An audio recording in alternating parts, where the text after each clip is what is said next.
नमस्कार। राष्ट्र, राष्ट्रियता, सभ्यता र संस्कारको संगम वाग्मती टेलिभिजनमा स्वागत छ।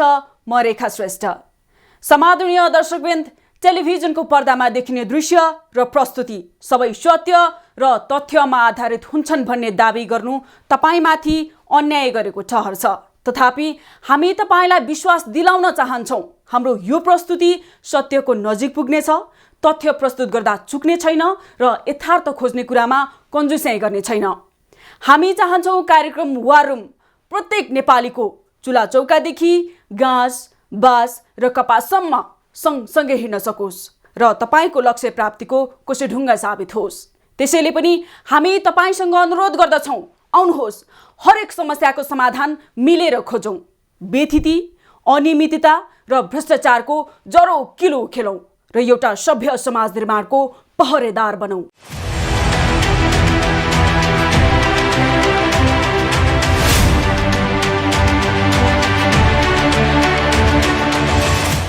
तपाई आफ्नै घरभित्र असुरक्षित हुनुहुन्छ। हरेक क्षण तपाई मृत्युसँग खेलिरहनु भएको छ। तपाई मात्र होइन, सिङ्गो तपाईको परिवार आगोको लपकामा जीवन व्यतीत गरिरहेको छ। तपाईलाई लाग्ला म घरभित्र सुरक्षित जीवन बिताइरहेको छु। तपाईले जतिसुकै पूर्ण विलासिता सहितको महल बनाएको छु भनेर ढुक्क हुँदा पनि तपाईको पल पलमा मृत्युको घण्टा बजिरहेको छ। तपाईले ध्यान पुर्याउन सक्नु भएन र सानो तपाईबाट हेलचक्राइ भयो भने तपाईको परिवार सखाप हुन सक्छ। नजानी नजानी तपाई हाम्रो सानो गल्ती तपाई हाम्रो विनाशको कारण भइरहेको छ। तपाई हाम्रो आफ्नै आँखा अगाडि परिवारै सखाप भएको देखेका छौं, तैपनि हाम्रो चेत खुलेको छैन। किन? 12 जेठ 2076 मा एकै दिन काठमाडौँमा दुईवटा ग्यास दुर्घटनाका घटना भएका थिए। सुकेधाराको ढलाने पुल नजिकै एक सैलुनमा सिलिन्डर विस्फोट हुँदा 2 जना घाइते भएका थिए भने सोही दिन घट्टेकुलो चोकमा भएको सिलिन्डर विस्फोटमा परेर अरु 6 जना घाइते भएका थिए। 14 असोज 2077 मा पनि Kathmandu Pepsi Kolama gas cylinder विस्फोट भएको थियो। दुर्घटनामा 5 जना स्थानीय घाइते भएका थिए। महानगरीय प्रहरी परिसर काठमाडौँका अनुसार घटनामा सुनिता कार्की, पर्वत कार्की, हेमा कार्की, रमेश कार्की र मीना खड्का घाइते भएका थिए। घरायसी परियोजनको ग्यास सिलिन्डर आगो लागेर पड्किएको थियो। यस्ता अरू पनि घटना छन्। 17 वैशाख 2077 मा काठमाडौँ महानगरपालिका 31 मा ग्यास दुर्घटना भएको थियो। सञ्जय कार्कीको ग्यास पसलमा भएको सिलिन्डर विस्फोटमा परि स्थानीय कविराज अधिकारी सहित 3 जना घाइते भएका थिए। त्यस्तै 22 वैशाख 2077 मा तनहुँको आबु खैरेनीमा पनि ग्यास विस्फोट भएको थियो। सो विस्फोटमा परि स्थानीय विनोद विकका 2 छोराहरू गम्भीर घाइते भएका थिए। 19 असोज 2077 मा काठमाडौँ नयाँ बजारको फलफुल चोक स्थित एउटा घरमा ग्यास सिलिन्डर विस्फोट भएको थियो। क्रियापुत्री बसेको घरमा भएको सो विस्फोटमा परि 11 जना घाइते भएका थिए। त्यस्तै 22 पुस 2077 मा काठमाडौँको ताराकेश्वर नगरपालिका 8 जरफुमा पनि ग्यास सिलिन्डर विस्फोट भएको थियो। सो विस्फोटपछि भएको आगालागीमा परेर रामचन्द्र श्रेष्ठ र उनकी 6 वर्षीय छोरी रक्षा श्रेष्ठ घाइते भएका थिए। यस्तै दाङ तुलसीपुर उपमहानगरपालिकामा पनि 2077 माघ 1 मा ग्यास सिलिन्डर विस्फोट भएको थियो। दुर्घटनामा वडा नम्बर 17 का 35 वर्षीय लालबहादुर ओली, 33 वर्षीय गीता ओली सहित 3 जना घाइते भएका थिए। त्यसै वर्ष दाङकै देउखुरीमा 30 चैतमा ग्यास सिलिन्डर विस्फोट हुँदा 65 वर्षीय परशु नारायण चौधरीको निधन भएको थियो। ग्यास उत्पादन गर्ने कम्पनीमै आगालागी भएका घटना पनि छन्। 24 पुस 2077 मा काभ्रेको बनेपा नगरपालिका 13 भैसेपात्री ग्यास उद्योगमा नै दुर्घटना भएको थियो। स्थानीय गौरी शङ्कर ग्यास उद्योग हिमालको भण्डारण गर्ने 980 केजी क्षमताको ट्याङ्की चुहिएर भएको विस्फोटमा 3 जना कामदार घाइते भएका थिए। 19 कार्तिक 2078 मा ललितपुर मङ्गल बजार स्थित चक्र बहिलमा ग्यास विस्फोट भएर भीषण आगालागी भएको थियो। तिहारको लक्ष्मी पूजाको दिन भएको आगालागीमा 4 जनाले ज्यान गुमाए। एकै परिवारका 65 वर्षका लक्ष्मी कृष्ण ताम्राकार, उनकी छोरी अन्जना ताम्राकार, बुहारी रत्न ताम्राकार र एक बालकको मृत्यु भएको ललितपुर प्रहरीले जानकारी गराएको थियो। 2078 पुसमा झापाको मेचीनगर नगरपालिका 8 मा यस्तै अर्को ग्यास विस्फोट भएको थियो।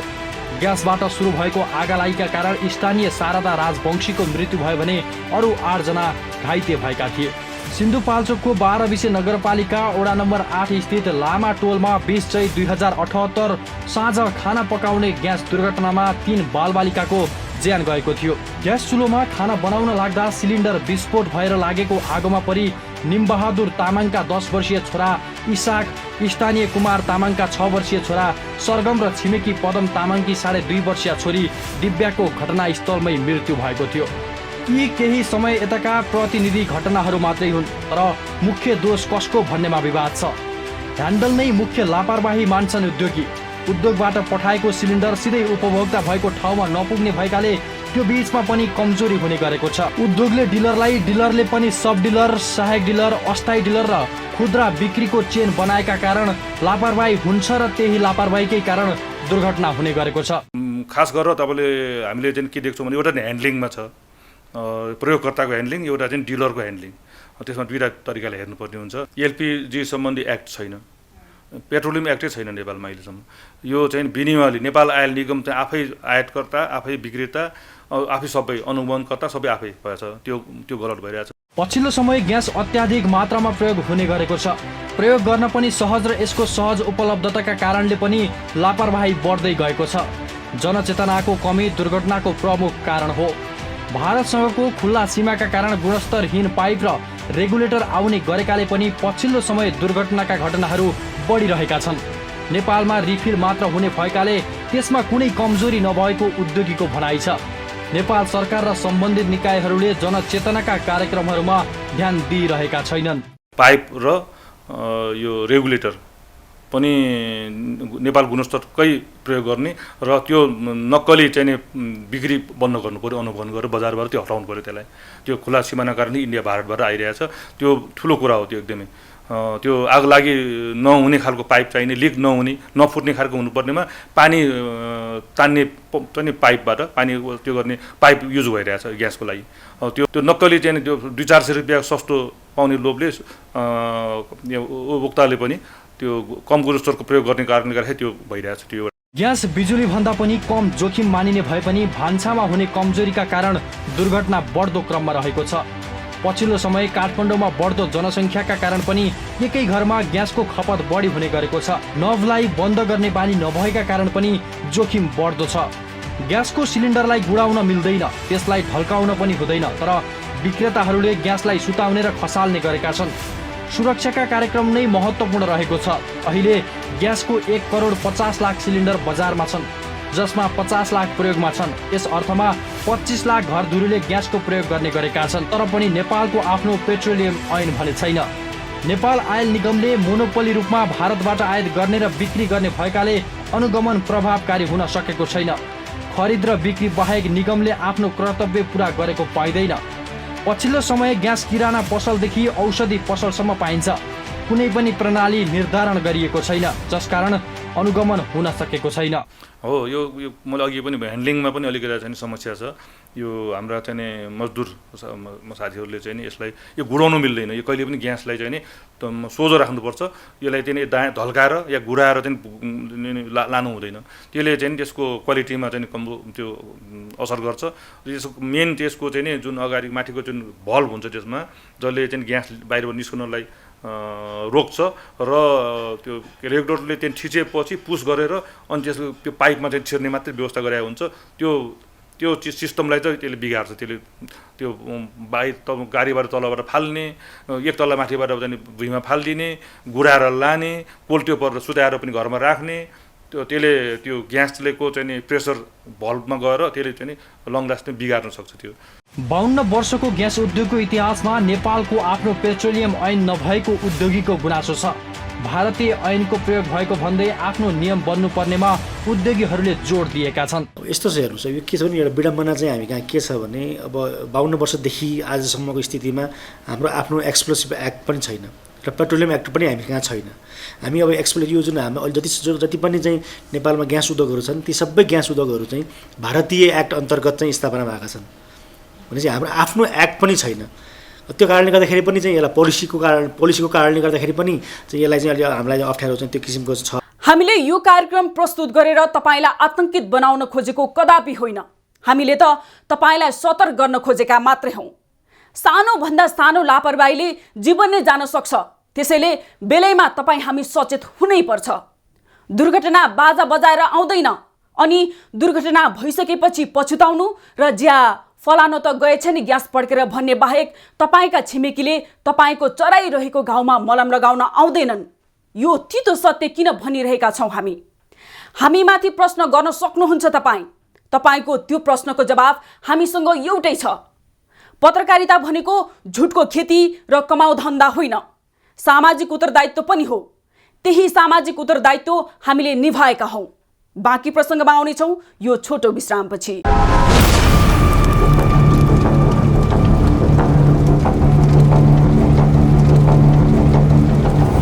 ग्यास बालेर खाना तयार गर्न जति सजिलो छ, ग्यास सिलिन्डरको प्रयोग त्यति नै चुनौतीपूर्ण बन्दै गइरहेको छ। उद्योगबाट ग्यास सिलिन्डर तपाईको घरसम्म आइपुग्दा धेरै ठाउँमा लोड अनलोड हुँदै आइपुग्छ। ग्यास सिलिन्डरको चेक जाँच गरेर खरिद गर्ने न त हाम्रो चलन छ, न त ग्यास विक्रेताले नै जाँच पडताल गरेर ल्याउँछन्।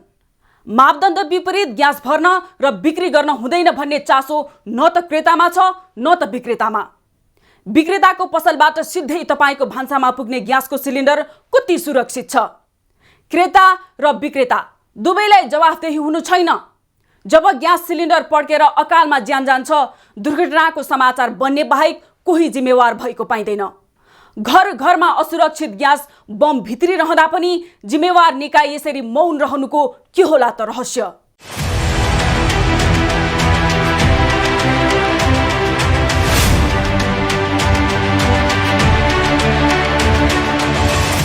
विश्वमा वार्षिक 2,65,000 मानिस आगोले जलेका कारण मृत्युवरण गर्दछन्, जसमा आधा हिस्सा दक्षिण र पूर्वी एसियाको मानिसले ओगटेका छन्। यस क्षेत्रका विपन्न वर्गका मानिसहरू आगोका कारण दुर्घटनाको शिकार हुनेमा नेपाल पनि अछुतो रहन सकेको छैन।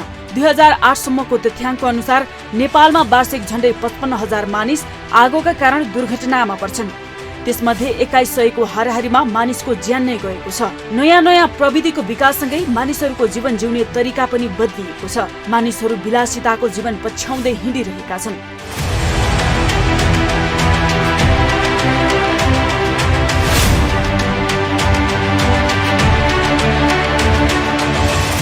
यहाँसम्म कि हाम्रो खाना पकाउने साधनमा पनि फरक पनि पाउँछौँ। बिजी जीवनतालिका र सहजताले गर्दा पनि मानिसहरूमा खाना पकाउन दाउराको प्रयोग गरिने ढुङ्गादेखि फलामको चुलो, स्टोभदेखि ग्यास सिलिन्डरसम्म आइसकेका छौँ। हाम्रो घरमा प्रयोग हुने खाना पकाउने ग्यास सिलिन्डरको दुर्घटनाका दिनहुँ जसो समाचार बनिरहेका छन्। हामी हाम्रो सानो हेलचेक्राइले आफ्नो मात्र नभएर परिवारका विभिन्न साना साना बालबालिकादेखि वयस्क वृद्धसम्मका सदस्यहरू दुर्घटनाका शिकार बनिरहेको देखिरहेका छौँ। सचेत त हुनै पर्यो। अब त्यही हो, ग्यास भन्ने कुरा अब त्यही हो, लिक भइसकेपछि घटनाहरू ठुलो घटना घट्न सकिहाल्छ के अरे। अब आफैले पाइपहरू राम्रोसँग जडान गरिदिनु पर्यो, रेगुलेटर अफ गरिदिनु पर्यो। अब त्यही सचेत भएर त बस्नै पर्यो यो कुरामा। अब लिक भएछ छैन पहिला सुरु बुझ्नु पर्यो, अलिअलि ब्याड स्मेल आएको छ भने बुझी यताउति वरिपरि देखाइहाल्नु पर्यो। त्यही हो। पछिल्लो समय सिलिन्डर उपयोग उपभोक्ता मात्र नभएर ग्यास सिलिन्डर विक्रेता दुवै पक्ष जिम्मेवार रहे पनि ग्यास उद्योगका मालिकहरू दुर्घटना हुनु हाम्रो गल्ती होइन भनेर पन्छिरहेको देखिरहेका पनि छौँ। सुन्दा पनि शरीर काँप्ने खालका खबरहरूले मनमा सधैँ यस्ता घटनाहरू होला कि भन्ने डर पैदा भइरहेको छ। आफ्नो कामको लागि ल्याइएको ग्यास सिलिन्डर लिक भएर हजारौंको सामानहरूको नाश बेहोर्नु परेको र यसको कुनै क्षतिपूर्ति नपाएको व्यापारीहरूको गुनासो रहेको छ। त्यो नजिकैको सामानहरू त आधी जलेको सामान त केही काम लागेन। निमाउनु भयो सबैजना मिलेर। अब ग्यास पसल नजिक भएर त्यहाँ पनि सहयोग भयो। अरू त केही पाएको पनि छैन। हामीले कसैलाई भन्थे, कसैले यो नजिक मान्छेले ओडामा जानकारी दिनु केही पाइन्छ केही हुन्छ भनेर थियो। हामीले कसैसँग क्षतिपूर्ति पनि लिएन। उपभोक्ताले आफ्नो आवश्यकताको लागि ग्यास सिलिन्डर खरिद गरे पनि यसको बारेमा सर्वसाधारण अनभिज्ञ छन्। सिलिन्डर त ल्याइन्छ, तर यसको गुणस्तरीयता कस्तो छ, प्रयोग गर्न योग्य छ कि छैन, के लेखेको छ भन्ने बारे सर्वसाधारणलाई न त विक्रेताले बताउँछन् न त सम्बन्धित निकायले नै सोधखोज गर्छ। यसैले गर्दा दिनहुँ ग्यास सिलिन्डरका दुर्घटनाहरू भइरहेको गुनासो उपभोक्ताबाट आउने गरिन्छ। म्याद भन्ने जुन भन्नुभयो नि, म्यादको विषयमा मेरो विचारमा 79% मान्छेलाई चाहिँ थाहा हुँदैन र यो ग्यास पसलवालाहरूले पनि जानकारी गराउँदैन। बुझ्नुभयो? यो यतिको म्याद हो, यो म्याद यसरी नै सकिन्छ, यसरी हुन्छ भने यो बुझाइदिँदैन हामीलाई। कसैले कुनै पनि ग्यास पसलवालाहरूले यो कुराहरू बुझाइदिँदैन र हामी त्यसमा अनभिज्ञ छौँ। यो कुराको जानकारी भयो भने चाहिँ मान्छे सचेत हुन्छ होला र सचेत हुँदाखेरि दुर्घटनाबाट चाहिँ बच्न सकिन्छ। उपभोक्ताको गुनासो एकातिर छ भने डिलरवालाहरूको अर्कै छ। सिलिन्डर त्यत्तिकै पड्किने होइन, ग्यास लिक भएर पाइपमा समस्या आएर रेगुलेटरको फिटिङ नमिलेर र सिलिन्डर जडानका सामग्रीहरू जुनसुकै ठाउँबाट खरिद गर्ने गर्नाले यस्ता दुर्घटनाहरू बढिरहेको बताउँछन्। अनि समस्या त धेरै आउँछ नि। अब कति ग्यासहरू घर लगेर खोलिसकेपछि लिक हुन्छ होइन। अब हेरिहाल्नु भयो, हेर्नु कतिसम्म कुच्चेको छ सिलिन्डरहरू होइन। त्यो सरकारले पनि हेर्नुपर्ने हो, अनुसन्धान गर्नुपर्ने हो। त्यो कसैलाई मतलब छैन। अब हामीलाई त के थाहा र होइन, उद्योगीहरूलाई त थाहा छैन अब कसरी लिक हुन्छ, अब कसरी पड्किन्छ, कहाँ के हुन्छ, कसरी चुहाट भइरहेछ, त्यो त उहाँहरूलाई त थाहा छैन। अब हामीलाई त के थाहा र हामीलाई ल्याइदिनुहुन्छ बस त्यही हो, हामीले बेच्ने। कतिपयलाई के भन्नुहुन्छ भने ग्यासमा मैले लगेर घर लगेर ग्यास यो भरेर राख्यो भने मेरो घरमा पड्किन्छ, त्यही भएर मैले स्टक नराखेको भन्नुहुन्छ। कस्टमरलाई त प्रायः सर्टेज हुन्छ, लगेर भरेर राख्नुभन्दा पनि कस्टमरले त्यस्तो भनेर यस्तो थोत्रो छ लान्न भन्नुहुन्छ, त्यो त भन्नुहुन्छ नि। अब सिलिन्डरको बारेमा केही क्रेताहरूमा प्रयोग गर्न योग्य भए नभएको, सिलिन्डरको बारेमा ज्ञान भएर पनि डिलरवालाहरूसँग गुनासो गरे तापनि महँगी सजिलै उपलब्ध नहुनाले विद्यार्थी लगायत अन्य मानिसहरू बाध्यताले जस्तो आउँछ त्यस्तै सिलिन्डर किन्नुपर्ने अवस्था आएको व्यापारीहरू बताउँछन्। कहिलेकाहीँ अब कुचेको अलिक राम्रो सिलिन्डर पाएसम्म त अब राम्रै खोज्छन् नि सबैले होइन, त्यो भन्नुहुन्छ उहाँहरूले, ठिकै हो। कहिलेकाहीँ यसो वासरहरू पातलो भएर लिकेज हुने त्यस्तो त हुन्छ। अब हामीले जानकारी गराउने हो उनीहरूलाई चाहिँ, फेरि नयाँ वासरहरू दिने। अनि कम्पनी अब साह्रै नै लिकेज ग्यास त कम्पनीले पनि रिटर्न लान्छ, रिटर्न ल्याएर लाग्ने हो। धेरै दुर्घटना हुँदाखेरि के कारणले हुन सक्ला? होइन दुर्घटना त तपाईँलाई ग्यासमा दुर्घटना ग्यास सिलिन्डर आफै राखेको ठाउँमा पड्किने कहिल्यै होइन होइन। रेगुलेटर र पाइपको गुणस्तर चाहिँ कम भयो भने अनि तपाईँलाई चाहिँ रेगुलेटरबाट आगो लाग्दाखेरि मान्छेहरू चाहिँ अब ग्यासमा आगो लाग्यो डराइहाल्ने, म अब भागिहाल्छु भन्ने उ भएर हो। त्यो आगो अनि तल फैलिँदै गएर तातो हुन्छ, तातो भएपछि त आफै पड्किने हो। तर पड्कि चाहिँ हाल्ने होइन, आगै लाग्ने हो प्रायः जसो। अब कोही ओल्डिङ गर्ने कम्पनीहरूमा उनीहरू चाहिँ अक्सिजनसँग हाइड्रोजन ग्याससँग चाहिँ त्यो रियाक्सन गराउँदा चाहिँ त्यसरी चाहिँ पड्किन सक्छ। नत्र अब साधारण उपभोक्ताले घरमा चुलोमा बाल्ने ग्यास आफै पड्किँदैन, त्यो आगो लागि अथवा ग्यास लिकेजबाटै चुहिएरै हुने। विभिन्न बाध्यताले जस्तो भए पनि आफ्नो आवश्यकता पूरा गर्नुपर्ने सर्वसाधारणको गुनासो एकातिर छ भने उद्योगका जिम्मेवार निकाय आफू पन्छिने बाटो मात्रै गरिरहने आखिर समस्या समाधानको बिन्दु खै त? ठुला ठुला योजना गर्ने हाम्रा नेताहरू भने कानमा तेल हालेर बसेको छ। कतिको घरबार उजाडिएको छ, यस्ता साना साना कुरामा किन ध्यान जाँदैन? के सधैँ जे कुराको पनि मारमा जनताले नै सहनु पर्ने? अरू देशका कुर्सीमा बस्ने नेताहरू आफ्नो जनता खुसी छन् कि छैनन् भनेर जनता माझ गएर गफ गर्छन्। जनताको आवश्यकता के हो भनेर बुझ्छन्। हाम्रा देशका नेताहरू आफ्नै धोती स्याहार्दैमा ठिक्क छन्। जनताको मर्का बुझ्ने कसले?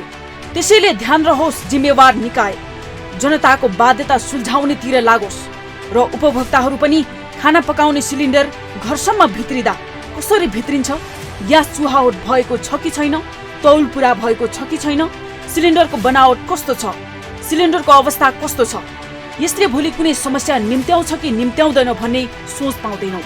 हामी जनमानसमा के परेको छ भने हामीलाई गुणस्तरीय सिलिन्डर होइन मात्र सिलिन्डर भए पुग्छ। यही झिना मसिना कुरा भन्दै व्यवस्था गर्नाले हाम्रो खुसी लुटिएको छ। यसमा सतर्क रहनु जरुरी छ।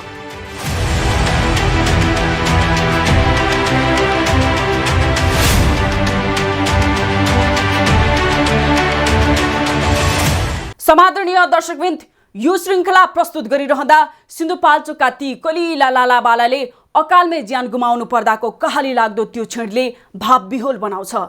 आफ्नो मुटुका धड्कन गुमाउने ती आमालाई सम्झदा असह्य वेदना हुन्छ। तपाईँ हाम्रै सानो गल्तीले यस्ता दुःखद घटनाहरू घटिरहेका छन्। हामी चाहन्छौँ कसैले पनि यस्तो पीडा भोग्नु नपरोस्, सञ्चार माध्यमले दुर्घटनाको समाचार सुनाउनु नपरोस्। जिम्मेवार निकायले जीवन गुमाएका परिवारको संवेदनशीलता महसुस गरोस् र अबका दिनमा ग्यास सिलिन्डरकै कारण कसैको पनि जीवन नजाओस्।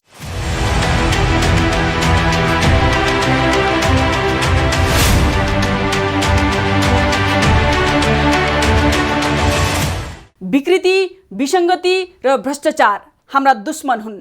ती दुश्मनहरूको धोलो काट्ने काममा हामी कदापि पछि हट्ने छैनौँ। मात्र हामीलाई तपाईको साथ र सहयोग चाहिन्छ। तपाईको वरपर छरछिमेकमा पनि यस्ता विकृति, विसङ्गति र भ्रष्टाचारका गतिविधि भइरहेका छन्। त्यस्तो सुइको पाउनु भएको छ भने हामीलाई सुटुक्क 9851321798 मा फोन गर्नुहोला। हामी तुरुन्त उपस्थित हुनेछौँ। चिन्ता नलिनुहोस्, तपाईको पहिचान हामी गोप्य राख्नेछौँ। आजलाई वार रुम यति नै। अर्को नयाँ विषयका साथ उपस्थित हुनेछौँ। हामीलाई हेर्दै रहनुहोला। नमस्कार।